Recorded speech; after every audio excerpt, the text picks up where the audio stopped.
Hi everyone, Alpona's Kitchenলৈ আপোনালোক সকলোকে পুনৰ স্বাগতম জনাইছো।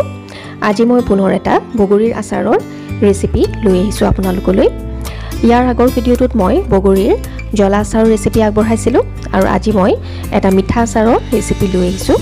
আচাৰটো খাবলৈ খুবেই সোৱাদযুক্ত হয় আৰু বনাবলৈ সহজ। গতিকে পলম নকৰি বলক ৰেচিপিটোৰ মাজলৈ যাওঁ।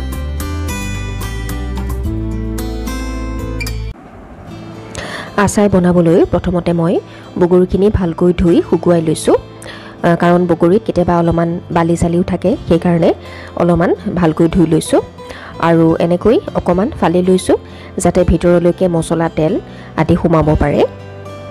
লগতে লৈছো অকমান গুড় আপোনালোকে নিজৰ আন্দাজমতে ল'ব। এতিয়া মই তাৱা এখন পাতি লৈছো আৰু তাতে এচামুচ পাঁচফোৰণ, এচামুচ গোটা জিৰা আৰু কেইটামান শুকান জলকীয়া দিম। মই 4-5টা মান শুকান জলকীয়া দি লৈছো। আপোনালোকে যিমানখিনি জ্বলা বিচাৰে তেনে ধৰণে লৈ ল'ব।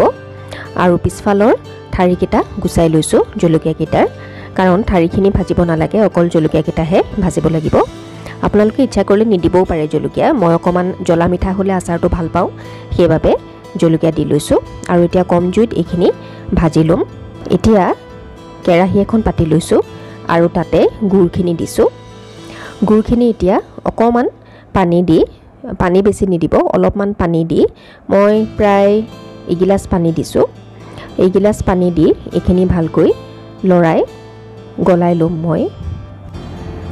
এতিয়া গেছটো জ্বলাই অলপ মধ্যমীয়া জুইত লৰাই গুড়খিনি গলিবলৈ দিম আৰু ভালকৈ পানীখিনিৰ সৈতে মিহলি হ'বলৈ দিম।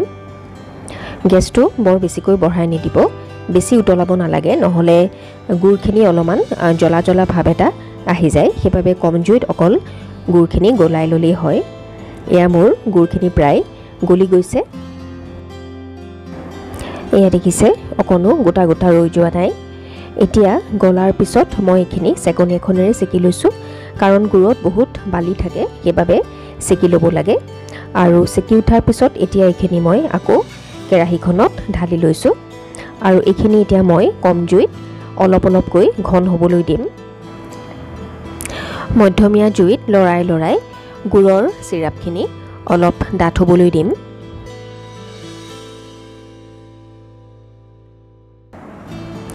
কিছু দেৰি লৰোৱাৰ পিছতে ৰসখিনি লাহে ডাঠ হৈ আহিব। এয়া দেখিছে ডাঠ হ'বলৈ আৰম্ভ কৰিছে। এনেকৈ লৰাই মই আৰু অকণমান ডাঠ কৰি ল'ম। এয়া দেখিছে এতিয়া চিৰাপখিনি কমি গৈছে আৰু আগতকৈ বেছি ডাঠ হৈ পৰিছে। এনেকৈ ডাঠ হোৱাৰ পিছত ইয়াতে আমি বগৰীখিনি দিব লাগিব। এইখিনিলৈকে আমি চিৰাপটো কমাই ল'ব লাগিব কাৰণ বেছি পনীয়া হ'লেও আচাৰটো খাবলৈ ভাল নহয়, সেইবাবে অলপমান ডাঠ কৰিব লাগিব গুড়ৰ ৰসখিনি। আৰু এয়া দেখিছে মই যেনেধৰণে বিচাৰিছোঁ তেনেধৰণে ডাঠ হৈ গৈছে। এতিয়া মই ইয়াতে বগৰীখিনি দি দিম। বগৰীখিনি দি ভালকৈ গুড়ৰ চিৰাপৰ লগত মিহলি হোৱাকৈ লৰাই ল'ব লাগিব।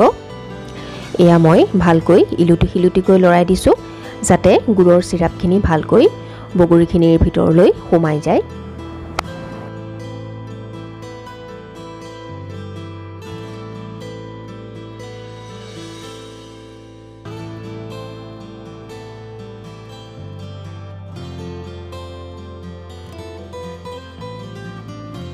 এতিয়া ইয়াতে মই এচামুচ গোটা চফ দিছোঁ। আপোনালোকে ইচ্ছা কৰিলে চফখিনি গুড়ি কৰিও ল'ব পাৰে, মই কিন্তু গোটাকৈ দিলেই ভাল পাওঁ। আৰু লগতে তেজপাত এখিলাও দি দিছোঁ। এইখিনি একেলগে গুড়ৰ লগতে মিহলি হৈ যাব আৰু ইয়াৰ ফ্লেভাৰটো ইয়াৰ লগতে সুন্দৰকৈ ওলাই আহিব। এতিয়া ভালকৈ লৰাই ডাঠ হ'বলৈ দিম চিৰাপখিনি। এতিয়া মই অকণমান নিমখ মিহলাই দিছোঁ। মিঠা বস্তুত অকণমান নিমখ দিলে তাৰ সোৱাদটো ভালকৈ ওলাই আহে, সেইবাবে মই ইয়াতে অকণমান নিমখ দিছোঁ, তেতিয়া টেষ্টটো আৰু ভাল লাগিব। আৰু এতিয়া লৰাই আছোঁ আৰু অকণমান ডাঠ হ'বলৈ দিছোঁ কাৰণ আমাৰ আচাৰখিনি পনীয়া হৈ আছে। এয়া দেখিছে লাহে যথেষ্ট ডাঠ হৈ আহিছে আচাৰখিনি। বেছিকৈ শুকাবলৈ নিদিব, নহ'লে আচাৰটো বেছি শুকান হৈ যায়, সেইবাবে অকণমান ৰস থাকিবলৈ দিব লাগে। আৰু ইয়াতে এতিয়া মই আগতে তাৱাত ভাজি গুড়ি কৰি থোৱা মছলাখিনি মিহলাই দিছোঁ। এইখিনি একেবাৰে শেষত দিলে টেষ্টটো ভালকৈ ওলায় আৰু ইয়াৰ সুগন্ধটো থাকে আচাৰত বহু দিনলৈকে। সেইবাবে প্ৰথমতে দিয়াতকৈ মই শেষতহে এনেকৈ দি ভাল পাওঁ। আৰু এতিয়া এনেকৈ লৰাই ভালকৈ মছলাখিনি বগৰীখিনিৰ লগত মিহলাই ল'ব যাতে ভিতৰলৈ সোমাই যায়। আৰু এয়া দেখিছে যথেষ্ট ডাঠ হৈ পৰিছে। আৰু এইটো ষ্টেজতে মই গেছটো অফ কৰি দিম। আমাৰ বগৰীৰ মিঠা আচাৰ তৈয়াৰ হৈ গৈছে। এয়া দেখিছে চিৰাপখিনি যথেষ্ট ডাঠ হৈ গৈছে। আৰু এতিয়া মই জুইটো অফ কৰি দিম আৰু আচাৰখিনি সম্পূৰ্ণকৈ ঠাণ্ডা হ'বলৈ দিম, কাৰণ ঠাণ্ডা নোহোৱাকৈ ভৰালে আচাৰ ভেঁকুৰ মাৰে। সেইবাবে সম্পূৰ্ণকৈ ঠাণ্ডা হোৱাৰ পিছত এয়া মই বটলত ভৰাইছোঁ।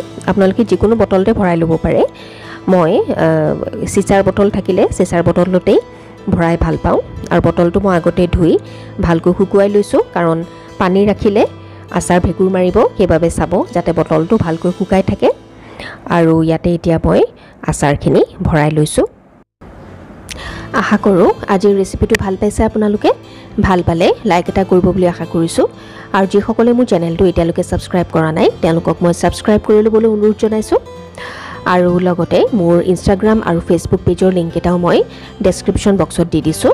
তাতে আপোনালোকে ক্লিক কৰি ফ'ল' কৰি ল'ব পাৰিব। গতিকে পুনৰ এটা নতুন ভিডিঅ'ত লগ পাম আপোনালোকক। আজিলৈ আহিছোঁ, ধন্যবাদ।